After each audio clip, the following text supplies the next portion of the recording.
இது பாரபலம் செய்திகள். கிழக்கில் டிட்வா புயலினால் பாதிக்கப்பட்ட கால்நடை பண்ணையாளர்களுக்கு 100 கோடி ரூபாய் நஷ்டஈடு.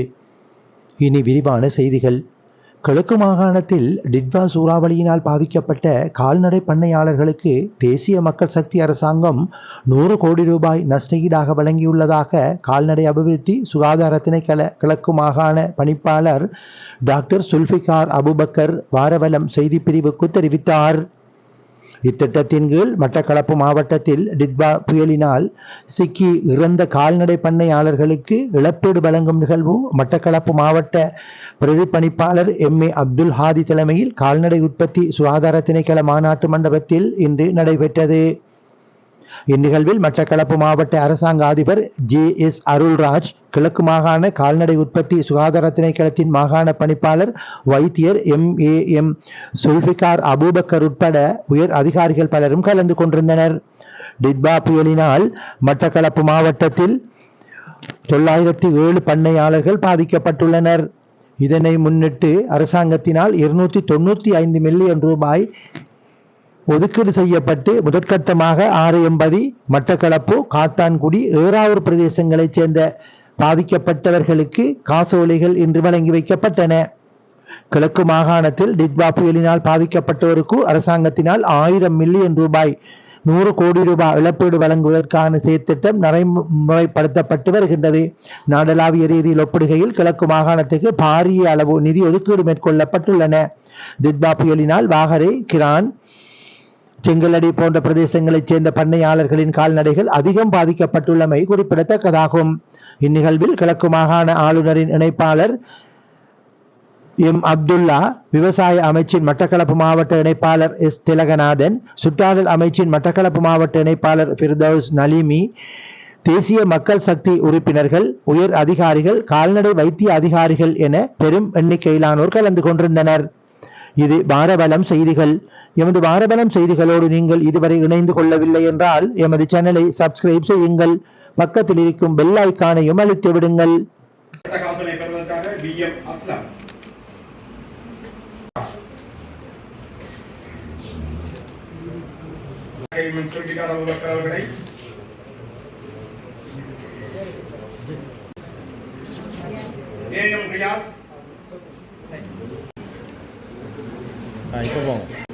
MAC அமீர்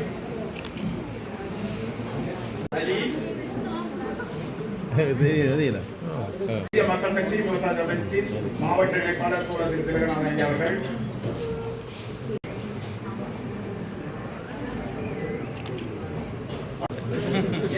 சியாம்,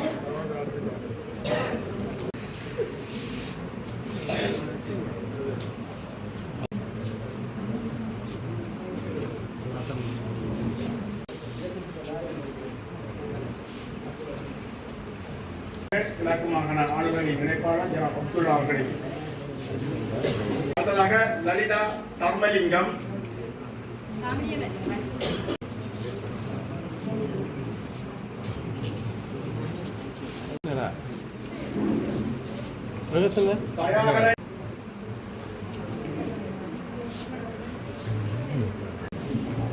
காசோலையை வழங்கிய கிழக்கு மாகாண ஆளுநர் இணைப்பாளர் ஜனாப் அப்துல்லா அவர்களுக்கு நன்றிகளை தெரிவிக்கப்பட்டது.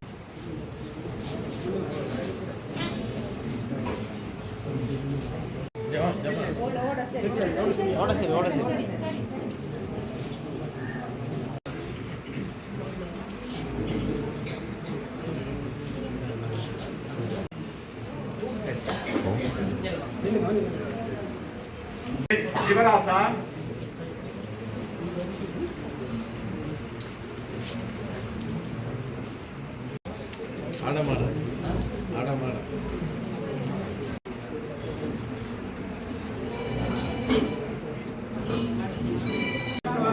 தங்கமலர், பேருக்குமான பணியாளர் அனுப்பப்பட்ட வேண்டுகோள். காசோலைகளை பெற்று வெளியே செல்ல வேண்டாம். அனைவரும் அது உரிய அப்துல் மஜீத் முகமது காசோலை வழங்கியுள்ளதற்காக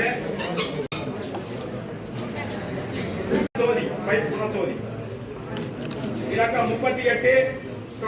கதேஸ்வரி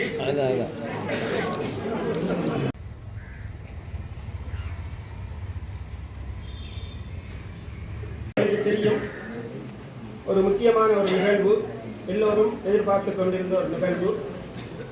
அதாவது டிட்வா புயலினால் பாதிக்கப்பட்ட பண்ணையாளர்களுக்கான நிவாரணம் வழங்கும் நிகழ்வாக இந்த நிகழ்வு ஏற்பாடு செய்யப்பட்டிருக்கின்றது.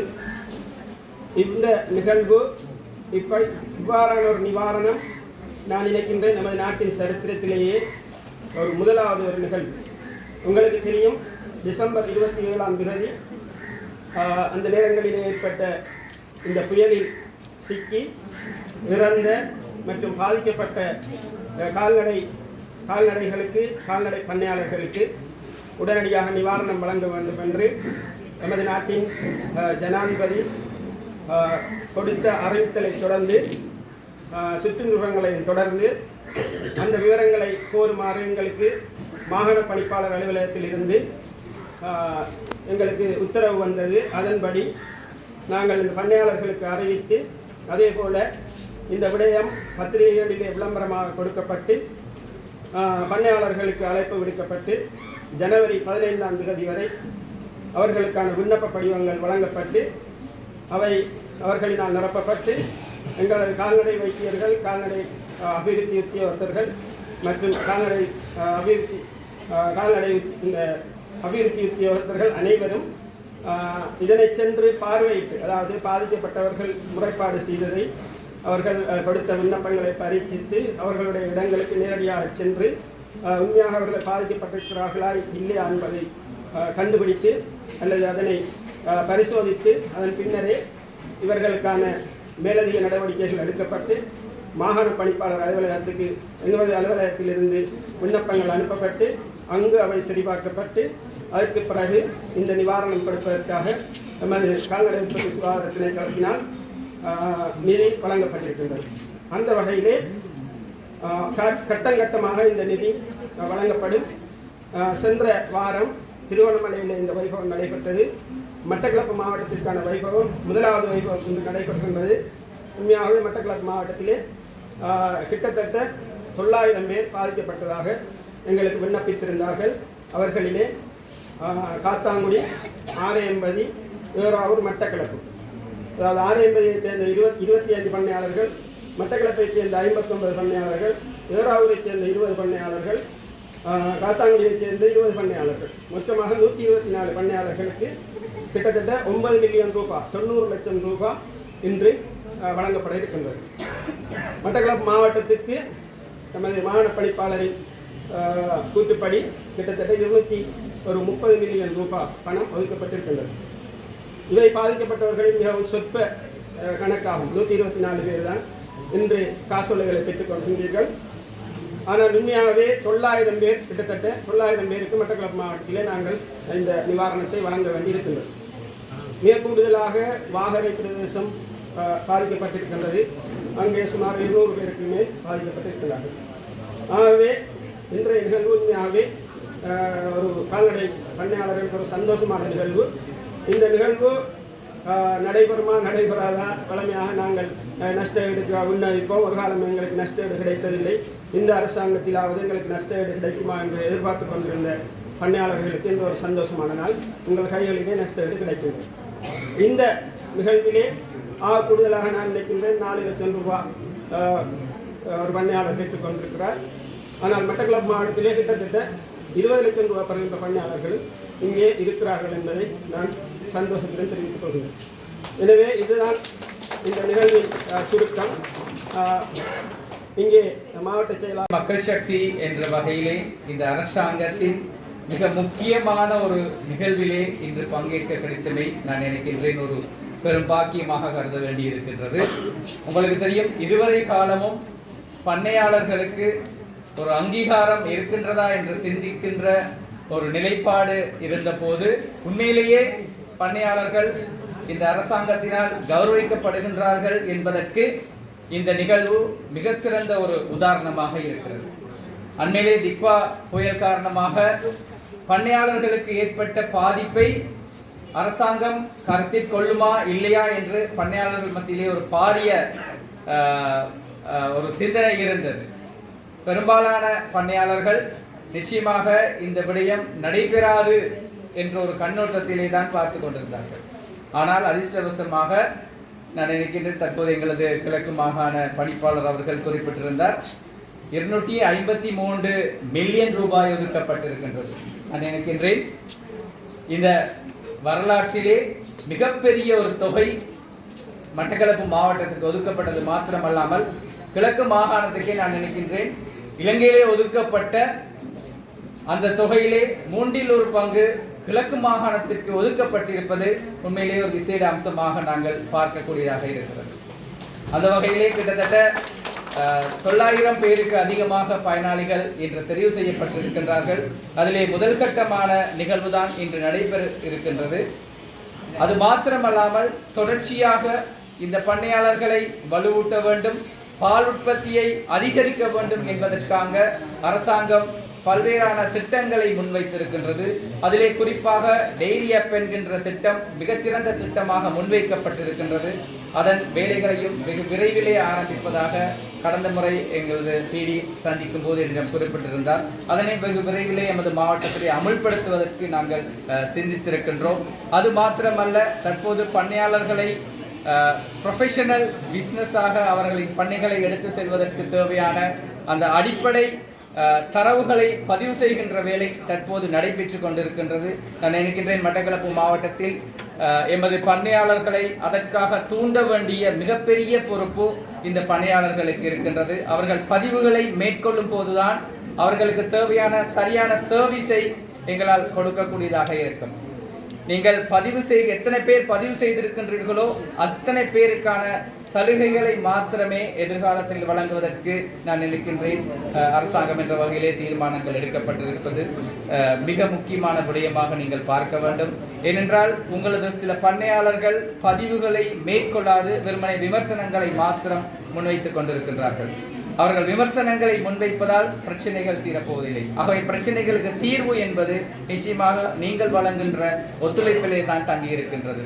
அதேபோல் இந்த மாவட்டத்திலே மிகப்பெரிய பேசுபொருளாக பிரச்சனையாக இருந்த மயிலத்தமடு மாதவனை பிரச்சனைக்கு உயரிய தீர்வினை வழங்குவதற்கு அரசாங்கம் தயாராக இருக்கின்றது.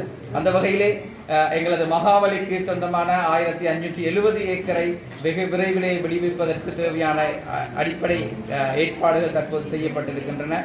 எதிர்வரும் நாட்களில் அது சம்பந்தமான கலந்துரையாடல்களை பணியாளர்களுடன் இணைந்து செய்வதற்கு தீர்மானித்திருக்கின்றோம்.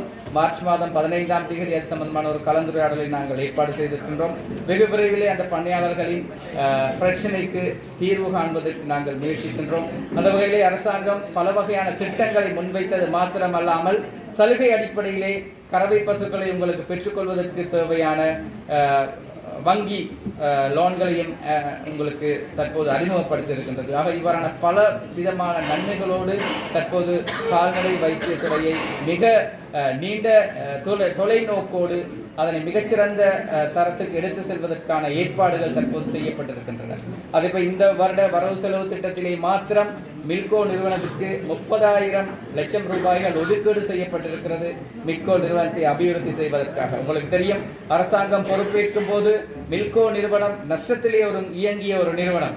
இந்த வருடத்திலே போனஸ் வழங்குவதற்கு மாத்திரம் 16,000 கோடி ஒதுக்கீடு செய்யப்பட்டிருக்கிறது. ஆக மிகப்பெரிய தொகை போனஸ் வழங்குவதற்கு மாத்திரம் இம்முறை மில்கோ நிறுவனத்துக்கு நாங்கள் ஒதுக்கீடு செய்திருக்கின்றோம். அந்த வகையிலே தொடர்ச்சியாக பால் உற்பத்தியை அதிகரிக்க வேண்டும் என்ற நோக்கத்தோடு இவ்வாறான வேலை திட்டங்கள் முன்னெடுக்கப்பட்டு வருகின்றன. ஆகவே பண்ணையாளர்களுக்கு மிகச்சிறந்த ஒரு களம் உருவாக்கப்பட்டிருக்கிறது. இதனை மிகச்சிறந்த முறையிலே பயன்படுத்தி உங்கள் வாழ்வாதாரத்தை உயர்த்திக் கொள்வதோடு தேசிய ரீதியாக நாங்கள் எடுக்கின்ற இந்த முயற்சிக்கு உங்கள் ஒத்துழைப்பையும் வேண்டி விடைபெறுகின்றேன். இந்த நிகழ்வு வெற்றிகரமாக நிறைவேறுவதற்கு பல காரணங்கள் அமைந்திருந்தன.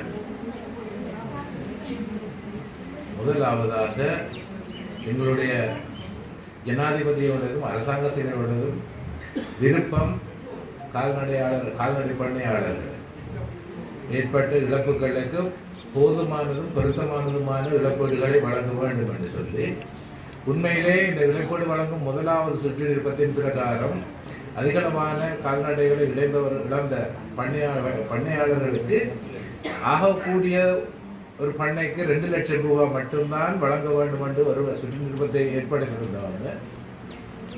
அதன் பிறகு இது சம்பந்தமாக எங்களுடைய ஜனாதிபதி அவரை கருத்து கொண்டிருந்த போது ஜனாதிபதிக்கு இணங்கி 2வது சுற்று நிருபத்தை எங்களுக்கு வெளிக்கிட்ட அனுப்பியிருந்தாங்க. 2வது சுற்று நிருபத்தின்படி கால்நடை பண்ணையாளர்களுக்கு நிவாரணம் வழங்க வேண்டும், நாங்கள் 1வது சுற்று நிருபத்தை ரத்து செய்கின்றோம் என்று சொல்லி. 2வது சுற்று நிருபத்தின்படி பண்ணையாளர்கள் அவங்களுக்கு ஏற்பட்ட பாதிப்புக்கு ஏற்ப நிவாரணம் வழங்கப்பட வேண்டும் என்று சொல்லி அதன் அடிப்படையிலே இந்த மட்டக்களப்பு மாவட்டத்திலே ஒரு பண்ணையாளர் ஏறக்குறைய ஏறக்குறைய 24 லட்சம் ரூபாய் நஷ்டத்தை பெற்றுக் கொண்டிருக்கின்றார். என்னுடைய இந்த திட்டத்தை அமல்படுத்துவதில் எங்களுக்கு ஏற்பட்ட குறுகிய காலப்பகுதியில் எங்களுக்கு உண்மையாக அந்த சுற்று நிருபம் வந்து 2025 ஆண்டு டிசம்பர் 22ஆம் தேதி அந்த சுற்று நிருபத்தை உடனடியாக 2025 12/31 7 நாளைக்குள்ள எங்களுக்கு இதை நிறைவேற்றி முடிக்க வேண்டும் என்று அவர்கள் விதிக்கப்பட்டிருந்தது. அதைத் தொடர்ந்து நாங்கள் இந்த காலம் காணாது, எங்களுக்கு போதிய அளவு இல்லை, எங்களுக்கு ஒரு 3 மாதம் கால அவகாசம் தர வேண்டும் என்று கேட்டுக்கொண்டதற்கு நாங்கள் எங்களுக்கு இந்த வருஷத்தில் அதை முன்னெடுத்து சொல்வதற்காக தேசிய திரைசேரி எங்களுக்கு அனுமதி வழங்கியிருங்க. அதன் அடிப்படையில் தான் நாங்கள் இந்த நிகழ்ச்சி திட்டத்தை ஆரம்பித்து கொண்டு சென்றோம். இந்த நிகழ்ச்சி திட்டமாக சில தவறான தகவல்கள் வெளியிடப்படுகின்றது. இது சம்பந்தமாக நான் சில விளக்கங்களை உங்களுக்கு தெரிவிக்க விரும்புகிறேன். முதலாவதாக இந்த நிவாரண நடவடிக்கைகள் வழங்கப்படுவது பல்வேறு காரணங்கள் அடிப்படையில், பல்வேறு நியமங்களின் அடிப்படையில். முதலாவதாக கடந்த நவம்பர் மாதம் 28ஆம் தேதி ஏற்பட்ட வெள்ளப்பெருக்கினால் தங்களுடைய பண்ணைகள் அழிவுக்குள்ளாகி இருக்க வேண்டும். 2வது நிபந்தனை, அந்த அழிவுகள் யாவும் எங்களுக்கு 2025ஆம் ஆண்டு 12ஆம் மாதம் 15ஆம் தேதிக்கு முதல் அறிவிக்கப்பட வேண்டும். 3வது நிபந்தனை, நீங்க பண்ணையாளர்களோ ஆடு மாடு வளர்ப்பவர்களா இருந்தாலும் அரசாங்கத்தின் சுற்று நிருபங்கள் சட்ட நடைமுறைகளுக்கு ஏற்ப உங்கள் பண்ணை பதிவு செய்யப்பட்டிருக்க வேண்டும். நாங்கள் எங்க அநேகமான இடங்களை கேள்வி பார்க்கிறோம், எங்களோட மாடு மலிஞ்சதைங்களே தர இல்லையான்னு சொல்லி. இந்த தகுதிகள் இல்லாத எவரையும் நாங்கள் இந்த திட்டத்துக்குள்ள உள்வாங்கவில்லை. பதிவு செய்யாதவர்களுக்கு எந்த இதையுமே நாங்கள் வழங்கல. அதால நீங்கள் இந்த தவறான பிரச்சாரங்கள் இருந்தால் சொல்லுங்க. இந்த 3 நிபந்தனையும் பூர்த்தி செய்யப்பட்டு யாருக்காவது கிடைக்காமல் இருந்தால் அது சம்பந்தமாக நீங்கள் உங்களுடைய மேன்முறையீடுகளை செய்து கொள்ளலாம். அது சம்பந்தமாக நாங்கள் தேவையான நடவடிக்கை எடுப்போம். இந்த 3 நிபந்தனைகளையும் ஏற்றுக்கொள்ள நீங்கள் நிபந்தனைக்கும் உட்படாத எவருக்கும் நீங்கள் என்ன செய்தாலும் பிரயோஜனம் இல்லை, அதை அரசாங்கம் ஏற்றுக்கொள்ள போறதில்லை. இது முதலாவது விஷயம். ஆகவே அந்த நிபந்தனையை பூர்த்தி செய்தவர்கள் அடிப்படையிலே இன்றைக்கு நான் மட்டக்களப்பு மாவட்டத்தின் முதலாவது நிகழ்வாக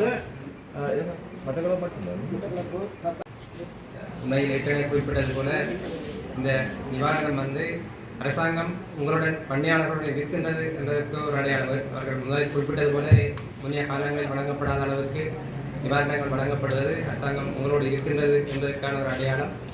அந்த வகையில் இந்த நிவாரணம் உங்களுக்கு சில பேருக்கு இது உண்மையில் உங்களுடைய இழப்புக்கு சமன் இல்லை என்று நீங்கள் மனக்குறையுடன் இருக்கலாம். ஆனால் உங்களால் மீண்டு வரக்கூடியதற்கான ஒரு தொகையாக இது வழங்கப்பட்டிருக்கிறது. இந்த முறை வழங்கப்பட்ட பல்வேறு நிவாரணங்கள் அளவுக்கு அதிகமாக வழங்கப்படுகின்றது என்ற ஒரு கதை ஒன்று இருந்தது. உண்மையில் ஜனாதிபதி அவர்களும் சொன்னது திரும்ப இது வந்து உங்களோட டேமேஜை சரி செய்கிறதுக்கான விஷயம் இல்லை, அடுத்த முறை இந்த டேமேஜ் வராமல் இருக்கிறதுக்கு எல்லாருக்கும் இப்போ வீடுகளுக்கான நட்டீடு வழங்கிக்கல. சில பேர் சொன்ன சும்மா 5000-10,000 ரூபாய்க்குரிய நட்டம் தான் ஏற்பட்டிருக்கு. ஆனால் ஏன் 5 லட்சம் கொடுக்கணும், இல்லை இந்த இண்டஸ்ட்ரீஸ் ஆக்களுக்கு ஏன் 2 லட்சம் கொடுக்கணும் என்று. ஆனால் அவர்கள் அடுத்த முறை அந்த அனர்த்தம் கொண்டு வரும் பொழுது அதை எதிர்கொள்ளக்கூடிய வகையில் தங்களை தயார்படுத்தி கொள்ள வேண்டும் என்ற நோக்கத்தோடு தான் இந்த தொகை வழங்கப்பட்டது. அந்த வகையில் உங்களுக்கு வழங்கப்படுறது நீங்கள் அடுத்த முறையும் இதே மாதிரி நாங்கள் நட்டத்துக்கு போகாத வகையில் உங்களோட